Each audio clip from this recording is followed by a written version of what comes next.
Two heads up right at the beginning here. First, I'm going to be discussing some level of spoilers for games you might not be familiar with. The video is broken up into chapters, and details of exactly the level of spoilers per game are in the description. Second, this video is better on Nebula, and it's the only place you can watch a whole exclusive companion video on the game The Exit 8. Now, lights out. No one is talking about this game is the kind of statement generally said by people who haven't done their homework. While we live in a world of ever more video game releases and decreasing free time, there are also enough people talking about games through blogs, through videos, professionally or as a hobby, that declaring no one is talking about this often ignores all the people who, are talking about it. I won't claim to have discovered any of the games that I'm talking about today, though I strongly doubt you'll have heard of all of them. But I will assert that these games, despite their engaging mechanics and memorable worlds, haven't been able to culturally reach beyond their own shadow. They've been released, appreciated by a few, and then disappeared back into the darkness of so many passed-over titles. And that's a shame, but it's also fitting. All of these games aren't just culturally overshadowed, but thematically fascinated by what happens when you're swallowed by the dark.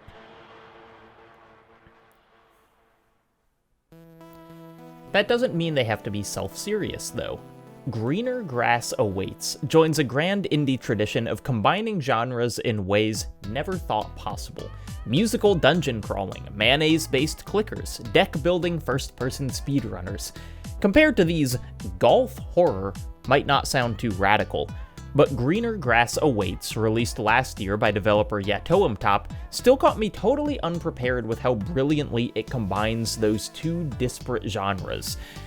The golf part might be easier to explain first.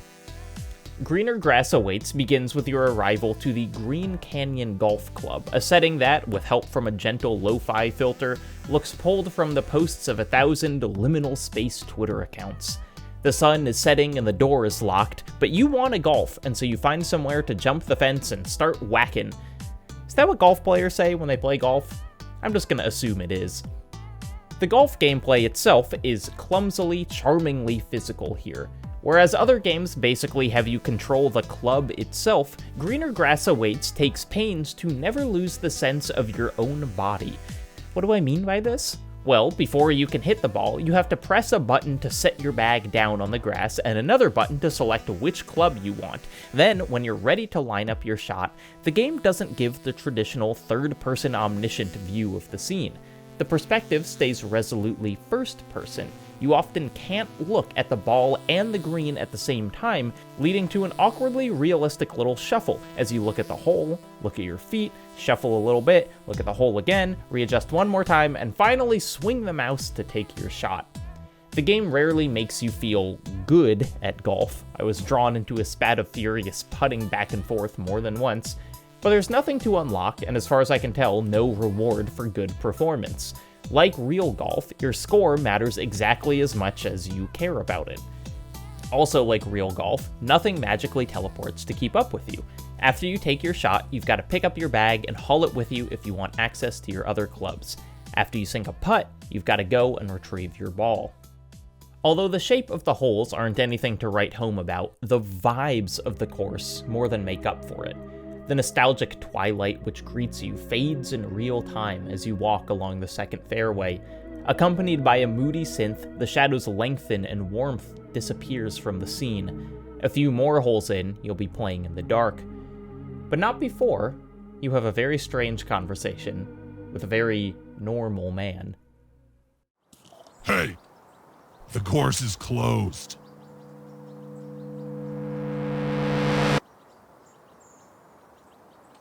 Well, it is, so you should get going.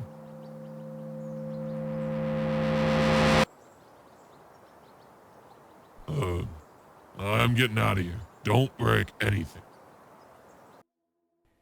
One of the most engaging things about playing Greener Grass Awaits is the knowledge that this is somehow a golf horror game, but you don't quite know when that second part is going to kick in. There's certainly ominous foreshadowing, The freeze frame over dialogue choices, or the out-of-bounds invisible wall that tells you I need to golf, I love to golf, I golf in my dreams, I love the golf ball.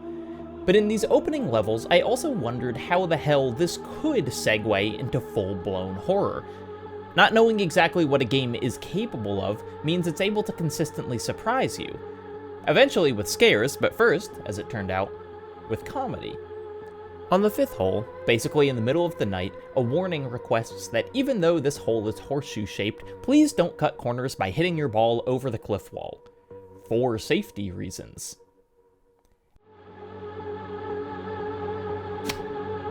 After completely ignoring that sign, I rounded the corner and froze.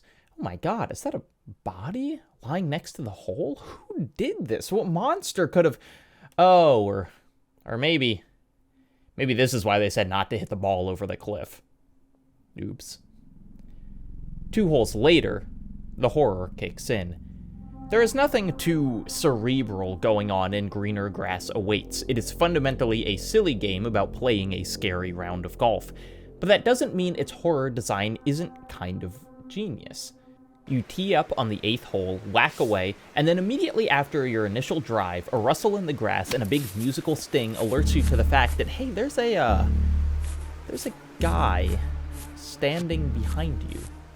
The guy, you'll soon find out, operates on fairly simple, scary guy rules. When you're not looking at him, he'll run towards you. But look at him too long, and he'll also start running towards you. You really don't want him to reach you. So, to progress, you just need to run away, frequently checking back over your shoulder to make sure he can't creep too close. Except, this is still a game where you have to play golf too. And suddenly, all the clunky design decisions, the physical bag you have to set down and pick up, the rigidly first-person perspective while lining up your shot, they all make sense because all of those things are interfering with the one thing you really need to keep an eye on. I've rarely experienced the entire mechanical energy of a game shift so much with a single edition. Par, the previous motivation, is completely out the window, whereas before I spent ages adjusting my feet and luxuriously feeling out the angle of each hit, every new interaction with the ball became a frenzied, seconds-long attempt to simply stay ahead of the ever-approaching zombie dudes. It even introduced new strategies to golf itself. I actively tried to overshoot the hole because looking back at the course meant I could more easily keep an eye on my pursuers. It turns out that golf lends itself perfectly to horror, a meaningless yet detail-oriented task that you will inevitably screw up through stress. And then halfway through the game, the mechanics of golf shift yet again. The moonlit night sinks into a near-total blackness, a dark that will literally devour you if you stand in it too long. Your only source of light? The golf ball itself. How fortunate. Except, naturally, you still have to play golf, which means that you have to repeatedly whack your only light source far away from you and then chase after it, sprinting away from the dark. And don't forget your bag. There are some kinds of horror that lurk, reside in the dim corners of your mind, and rear their head as you're lying in bed or walking down a dark street. And then there's horror as almost a sport, where a coach adjusts unseen variables to create the perfect combination of factors for fear. Greener Grass Awaits is the latter. Nothing posed in the game is too existentially terrifying, none of the imagery has kept me up at night, but there are so many little ideas in the game that are almost infuriatingly clever. I found myself shouting, "Oh, f*** you!" at my screen multiple times, involuntary outbursts built through a mix of stress, amusement, and respect. It's an hour-ish long, thoroughly entertaining, and dark in a wonderfully silly way. I would love to see more developers smash light horror into other unsuspecting genres, using its inherent tension to accentuate previously existing gameplay ideas. More games could be pulled, just a little, into the dark. But of course, there is that other kind of horror. In 2018, I played a short title by developer Etheric Games called Bonbon. In the time since, I haven't been able to get it out of my head. Bonbon is a game about a very small child and a very large rat. It has virtually none of the gameplay complexity of Greener Grass Awaits, and replaces the novelty of a golf course with the familiarity of a suburban home. Your gameplay directives, in order, are clean up the yard, clean up your room, share your birthday cake, escape, hide. All of them are, in one way or another, about the giant rat. Bonbon, the rat, isn't immediately a malevolent gameplay presence. He actually helps in the first couple scenarios, albeit in a slightly unnerving way. As you toddle around the yard, picking up your toys and saying hello to them in a bizarre, garbled voice, Bonbon smashes through the fence. But not to worry, he's just holding Mr. Orange, a ball that he then drops on the grass for you to collect. Inside, it's the same story. You've got to find 4 tiny people to put back in your toy box, and what luck, Bonbon has one of them. Does he hand it to you? Not really. He kinda drops it, and it bounces, so you have to reach uncomfortably close to his massive feet and furry stomach, but I mean, nothing bad has happened with the rat yet. Then Bonbon is at the table with your birthday cake, and oh, he wants a slice? Well, he's a big rat, that's only fair. Though the way he throws his hand out so demandingly is a little frightening, and his squeaks just get louder and louder, and when you say no, Bonbon, he smashes the table so hard with his fist that all the plates jump in the air, and before you know it, half the cake is gone, and the rat still isn't happy, and he punches the table over and over, drool dripping from his twitching mouth, and then he decides he doesn't need you to feed him the cake at all. The question with Bonbon, at least from an analytical perspective, is going to be about what the big rat represents. Because it always means something in horror: latent trauma, repressed guilt, societal anxieties. And if you want to go down that road, I think it's pretty obvious. Bonbon is the father. All your nice in-person interactions in the game are with Mom. Dad is confined to voices yelling, family strife behind closed doors, and notably, a tape player recording where he reads a fairy tale about a wretched, scheming rat. Bonbon is, literally, a rat, too. You can find a newspaper clipping advertising a fancy rat up for adoption. The bouncy end credits play over a little rat in a cage. It's not hard to follow the child logic of our protagonist, combining a scary fairy tale, a new pet, and a family dynamic they're not equipped to deal with into one massive, terrifying rodent. But this subtext isn't what's made Bonbon stick with me. Instead, it's one incredibly specific way the game leverages its setting and horror.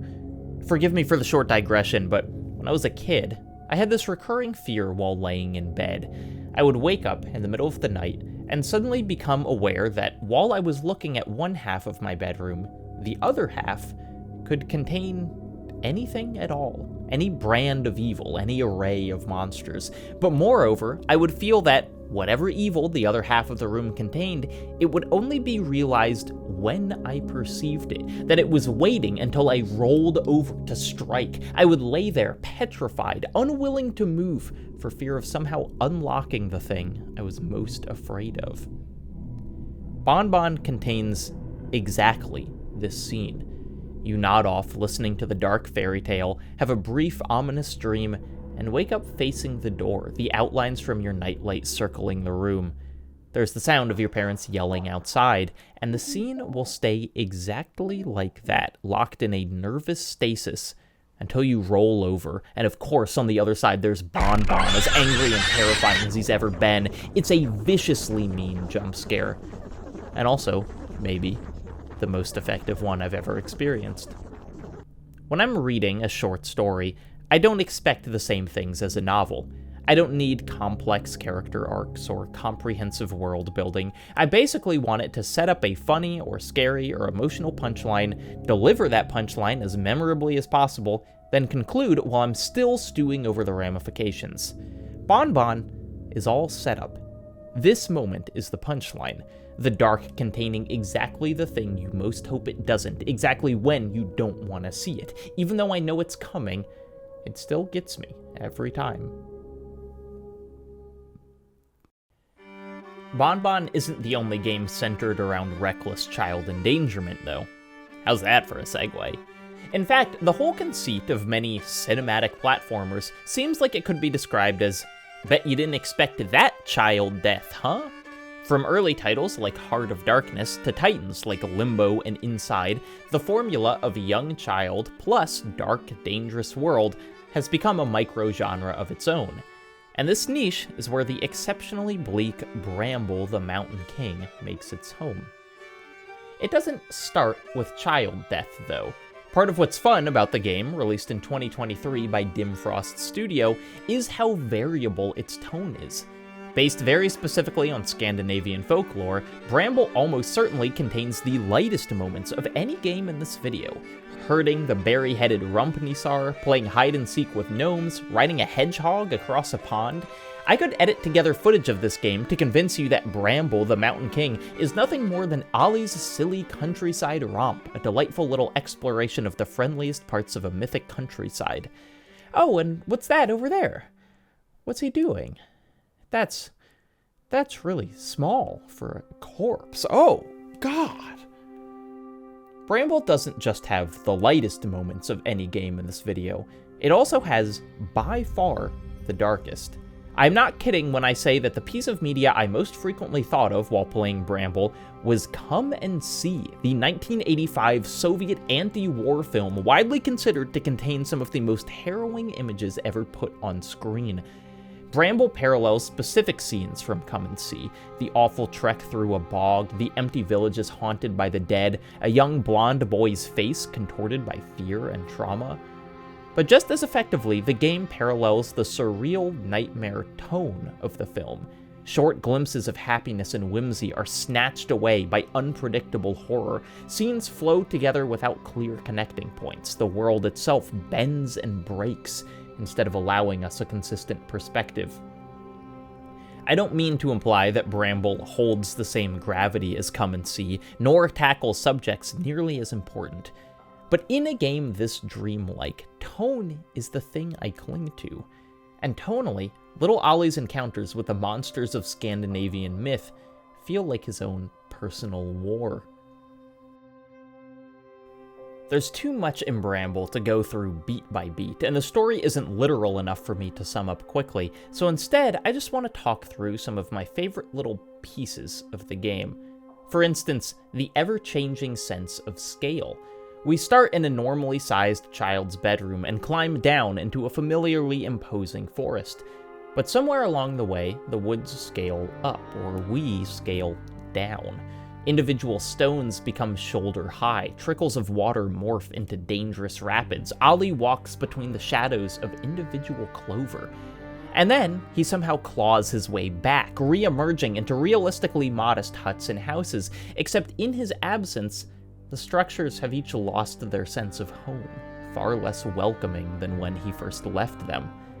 Bramble, like the Little Nightmares games that came before it, is perfectly willing to cast scenes into complete blackness and give its protagonist a single handheld light.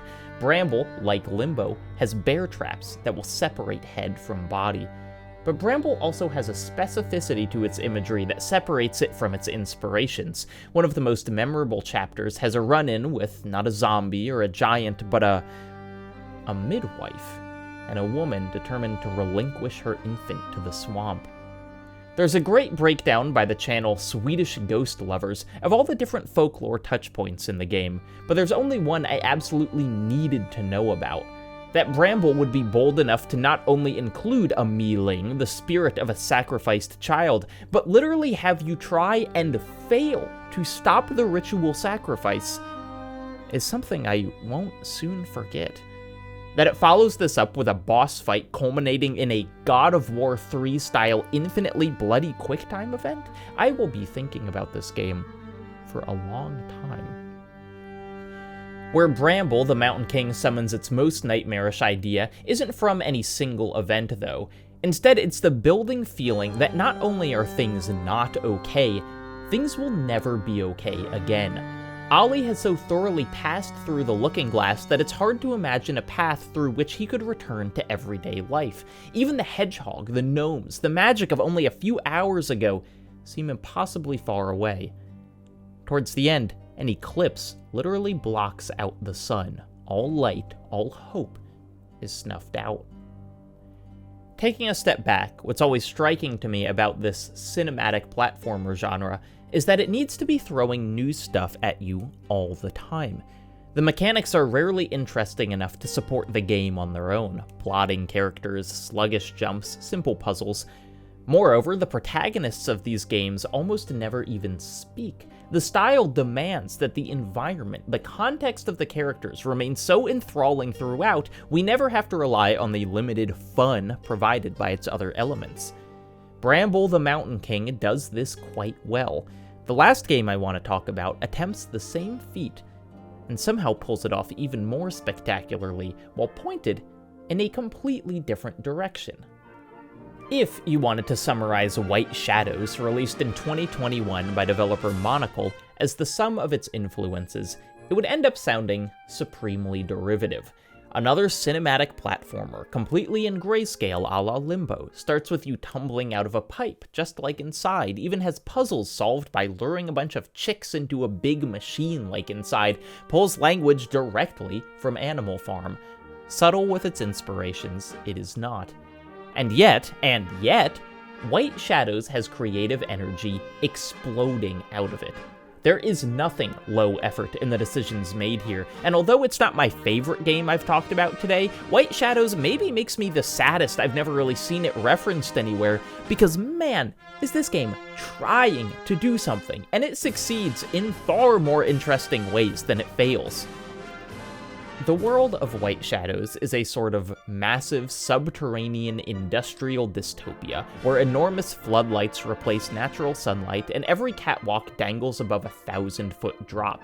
It's not just an expanse of black and white, but of light and shadow, where everything not explicitly illuminated falls into the dark. This is, in fact, a central driver of the plot. In-universe advertisements extol the virtues of artificial light baths. The ads say that the population of pigs should take light baths every day to avoid the darkness. That darkness is represented by birds. It is, at times, extremely on the nose. This is a metaphor for racism! But what the game lacks in nuance, it makes up for in the literal imagery of its world design, and I almost feel like I've been burying the lead here, because look at this, y'all. Look at how far back the camera pulls. Look at how far the background extends into the distance.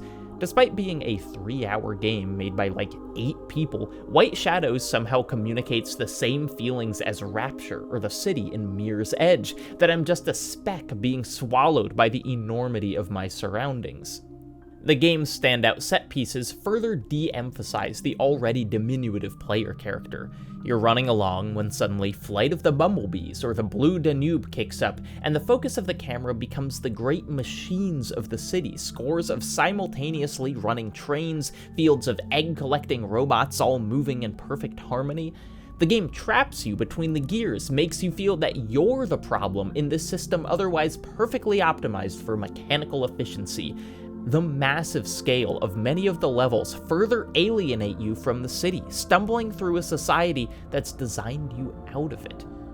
Moreover, the structures of the background, although they seem hopelessly huge and distant, often make up the actual architecture of levels you've already been through or will soon explore. It captures the same feeling as Eco, or Dark Souls, that those half-obscured spires in the distance aren't just fanciful set dressing, but are in fact vital parts of the world. Even the bottomless pits aren't actually bottomless. One memorable section has you fall for a long, long time, only to discover that there is actually something below. And then, of course, you have to climb back up. There's also just so much bespoke work present in White Shadows. While I would never call something like Bramble low effort, I do think its graphical style sometimes reads a bit asset library, its rocks and foliage easy to imagine slotted into 100 other games. Because of White Shadow's choices in lighting and color, textures never seem too familiar. Instead, the focus goes to the countless unique aspects of the setting. Machines articulate in fascinating ways, signboards rearrange themselves in real time, giant flying ships soar by, their design only visible for fractions of a second. There's so much going on in the fore and background that you might miss the even more brash things White Shadows is doing with its structure. Let me give you an example. This game, while resolutely two-dimensional from a gameplay perspective, actually breaks the platformer 180-degree rule with its camera. You're trapped by this rat running to avoid his spotlight, and then the whole perspective swings around while the rat takes a phone call, and not only do you see your character from the opposite side, but the whole world from the opposite angle, reinforcing that not only does the city extend forever one way, but both directions, even though you almost never see it. Even in this age of 3D rendered 2D platformers, I cannot think of a single example of another game doing this. Later on, White Shadows pulls off an even more ambitious version of this trick, where a moving camera conceals a transition from stage to factory, a seamless entry to an unexpected flashback. And for all its overt themes, there are sections of the game that are unexpectedly ambiguous. Repeated phone calls that you never hear the other side of, an injection of light halfway through that separates you from all other birds. Actually, since there's very little discussion of this game online, I haven't really been able to find anyone talking about the ending, and it is weird. And I kind of want to take this opportunity to ask y'all, what the hell is going on here? So, here's what happens. You're this little bird, hopelessly shuttled from place to place within this underground expanse. At one point, you're forced to perform in a deadly game show for an audience of jeering pigs, and along the way, you enter a machine that makes you glow, probably similar to the light baths advertised throughout. Then you fall all the way down to an off-the-grid community of birds who tell you their story and give you artificial wings so you can fly all the way up to the city again. All of that fairly straightforward. But then, you get back to the city and take a ticket at some kind of booth, like the little bird is taking its place in a deli line or a DMV queue. A38 is your number, and you wait, and you wait, and you wait, but just before A38 is called, an identical bird holding A39 walks in, and then A38 bird, our protagonist for the whole game, just exits the scene, and we don't go with it. We instead control A39 for the last literal 2 minutes of the game. A39 flies up through the ceiling, up to the roof of the whole city, receives a phone call, then shuts off the lights. Credits. What's going on here, man? For the all animals are equal except birds game, this is wildly open to interpretation. Is it a commentary on, like, community-appointed saviors? Our protagonist gets so hyped up by the bird town at the bottom of the city, flies up to try to make a change, and then immediately gets caught in the gears of bureaucracy? The final moments, the turning off of the city's lights, totally read like a burn it all down ending, a sort of Fight Club or Cabin in the Woods-esque destruction of the status quo. Is A39 making the call that A38 couldn't? But A39 also gets their number called, seems embroiled in the same bureaucracy. And what is the phone call A39 gets just before shutting off the power? Is it some kind of no true free will story? Because even A39 is just taking instructions from someone else? It is a weird way to end a story, particularly memorable given all the incredibly specific choices made leading up to it. There are no accidents here. White Shadows is a game of effort. It, like every other game discussed, is a short story. It too ends with a punchline. That the punchline both literally and figuratively leaves us in the dark is probably a big part of why the game stuck with me. I'm often asked, how do you find these games? By people interested in playing more stuff like this. The short answer is it's both my life's passion and my full-time job. I have more time I can commit to this search than most people. The longer answer is, I found out about these games from, in order, a tweet from Ryan Brown, an article written by Adam Smith in Rock Paper Shotgun, a random Steam recommendation algorithm, and a game code sent to MinMax that I decided I was interested in. But the philosophical-leaning answer to this question is frustratingly simple. You have to seek them out. I do not have a magical ability to only play good indie games. I play a lot of duds you do not hear me talk about on this channel. But that search, stepping just outside the mainstream, can be endlessly rewarding, because the same shadows that keep these games from commercial success conceal what they're truly capable of. Direct your attention outside the spotlight for just a little while. Those $100 million blockbusters will still be there next month. Explore the dark. And then, please, show me what you found.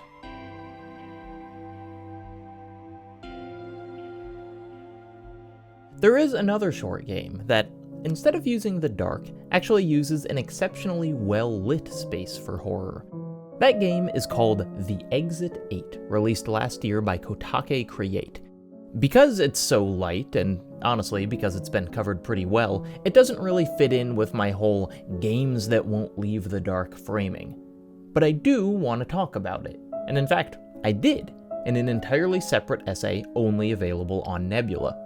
The Exit 8 creates a very strange feeling, where walking through a normal hallway feels far more stressful than walking through one that's noticeably weird. Because if the game has taught us anything, it's that normalcy is an illusion, that we're just missing the fact that the text on the sign is upside down, or one of the lights is flickering, or did the security sign just look at us? Nebula is where I can put any and everything that wouldn't quite fit on my YouTube channel. Shorter essays like this, exclusive episodes of my podcast Something Rotten. I mean, hey, just a couple weeks ago, I put up an hour-long conversation with my partner about what it was like to visit City, the enormous sculpture I talked about in my last video. I can do this because I don't have to worry about success determined by algorithm on Nebula. Instead, every person who signs up just supports me directly. That also means there are no ads on Nebula. Also, every person who signs up using my link, nebula.tv/JacobGeller, gets a huge discount, a whole year of Nebula for just $30. Or, available right now, a lifetime membership, meaning you pay once and get everything on Nebula forever. I'm not the only person on the site, of course. You've also got exclusive videos from channels like Big Joel and Rasputin, original series, classes. Patrick Willems is making a new movie, a Nebula exclusive horror movie about a dinner party. I'm gonna be there day one. I mean, it's a streaming service. It's not just a Jacob Geller hosting device. But even if it was a Jacob Geller hosting device, I kinda still think you should get it. I really like my essay on the Exit 8, and that's just one of hours of my original videos you can only see on Nebula.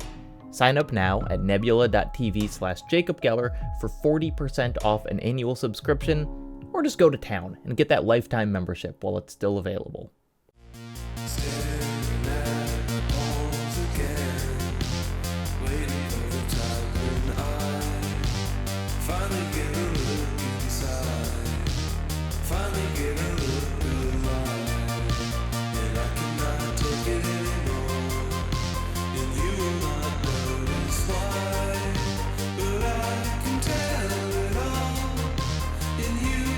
Face the